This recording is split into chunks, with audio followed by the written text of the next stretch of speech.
Le plan de concept, que vous pouvez trouver dans votre guide disciplinaire, est un outil conçu pour vous aider à faire une bonne stratégie de recherche. Si vous prenez le temps de le remplir, vous allez obtenir un énoncé de recherche bien conçu, avec les opérateurs booléens et les parenthèses au bon endroit. Vous allez ensuite pouvoir lancer vos recherches dans les bases de données en utilisant cet énoncé. Donc, si je travaille sur les impacts de la pleine conscience sur les enfants autistes, je vais commencer à inscrire mon sujet ou ma question de recherche.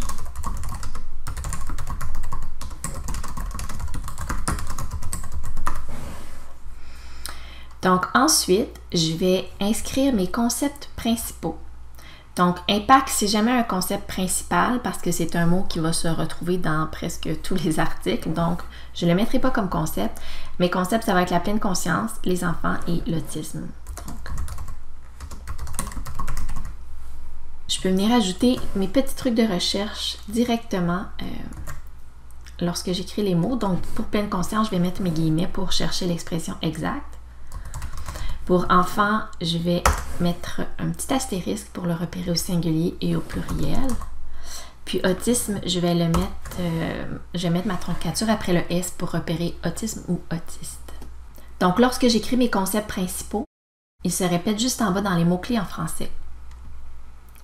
Donc à cet endroit-là, dans la section suivante, je vais aller trouver des termes synonymes pour pleine conscience, enfant et autiste. Donc, par exemple, pour pleine conscience, je pourrais chercher sur la méditation. Enfant, ça va être suffisant comme ça. Pour autisme, je pourrais préciser. Par exemple, je pourrais aussi chercher sur les Asperger. Donc, vous ajoutez le nombre de synonymes dont vous avez besoin. Puis, pour vous aider à trouver des synonymes, on vous a mis des dictionnaires et des traducteurs juste ici. Donc, par exemple, je vais aller chercher pleine conscience dans le grand dictionnaire terminologique pour vérifier comment ça se dit en anglais. Donc, ça me donne des synonymes, pleine conscience, présence attentive, pleine présence. Puis, en anglais, c'est mindfulness. Donc, je pourrais utiliser ces termes synonymes-là, mais je vais aller prendre ma traduction. C'est ce que je cherchais. Je vais vous montrer ici termium en même temps pour méditation.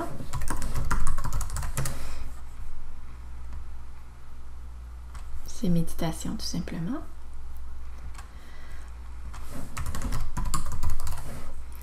En anglais, je vais chercher avec child et un petit astérix pour repérer aussi children.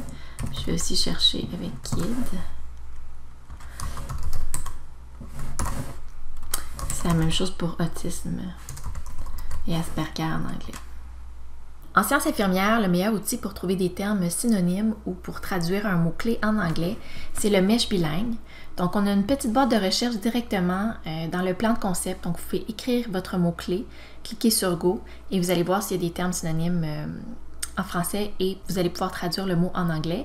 Et ça, c'est vraiment très utile pour tous les termes médicaux.